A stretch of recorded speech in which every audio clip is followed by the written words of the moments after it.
नमस्ते बच्चों, स्वागत है आपका टेलीविजन स्टोरीज पे। हमारी आज की कहानी का शीर्षक है रामलीला। विजयनगर साम्राज्य में दशहरा सिर्फ एक त्योहार नहीं था, यह एक ऐसा उत्सव था जो पूरे राज्य में उमंग भर देता था, जिसका जिक्र आते ही लोगों के चेहरे खिल उठते थे। राजधानी को फूलों, दीपों और रंगोली से सजाया जाता था। बाजार खचाखच भरे रहते और रात होते ही पूरा नगर एक ही जादू में खो जाता, रामलीला। विजयनगर में हर वर्ष दशहरे के अवसर पर होने वाली रामलीला का इंतजार पूरे नगर को रहता था। दूर से आने वाली एक विशेष नाटक मंडली 9 रातों तक प्रभु राम की कथा का भव्य मंचन करती थी। महाराज कृष्णदेव राय स्वयं इस परंपरा को बहुत प्रिय मानते थे। वे रोज जाकर शांत मन से कथा देखते और कलाकारों की कला की प्रशंसा करते। लेकिन इस वर्ष दशहरे से कुछ दिन पहले ही एक आकस्मिक खबर आई।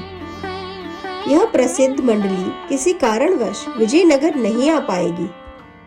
सुनते ही पूरा नगर उदास हो गया और महाराज गहरी चिंता में पड़ गए। रात सभा बुलाई गई। राजगुरु ने कहा, महाराज, हम रामगढ़ से दूसरी मंडली को बुला लेते हैं।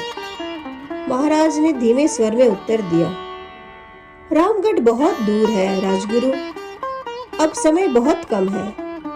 वे इतने कम दिनों में तैयारी कर भी पाएंगे या नहीं, ये कहना कठिन है।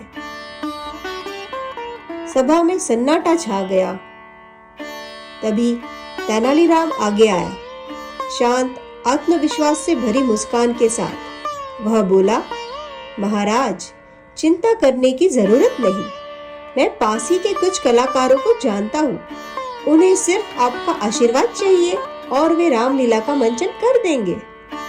महाराज की आंखों में आशा लौट आई। नवरात्रि की पहली रात थी। पूरा विजयनगर उत्साह से भर गया। मंचन शुरू हुआ। रामलीला का शुभारंभ।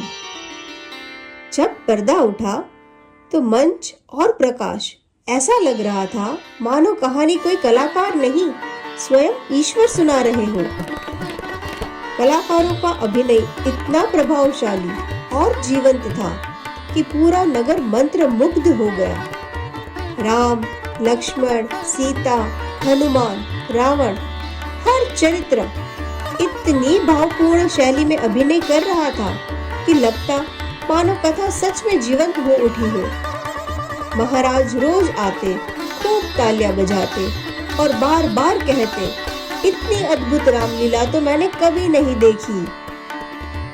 9 रातें पूरे विजयनगर में भक्ति, आनंद और उत्साह की गूंज सुनाई देती रही।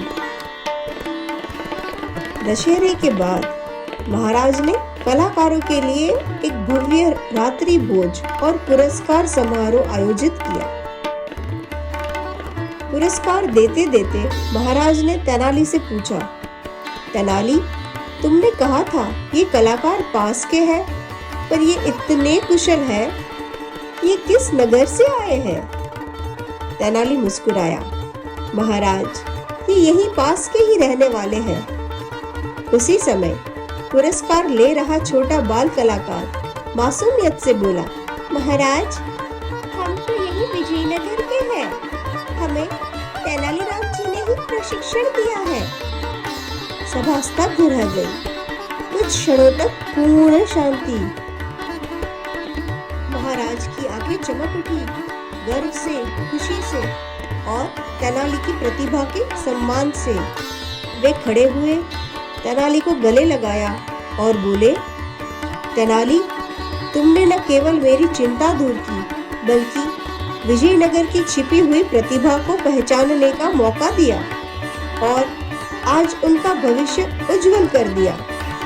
महाराज ने आदेश दिया कि इस नई मंडली को स्थायी रूप से दरबार से जोड़ दिया जाए। देखा बच्चों, प्रतिभा दूर नहीं होती, बस उसे पहचानने की दृष्टि और अवसर देने का साहस चाहिए। और यही होती है हमारी आज की कहानी समाप्त।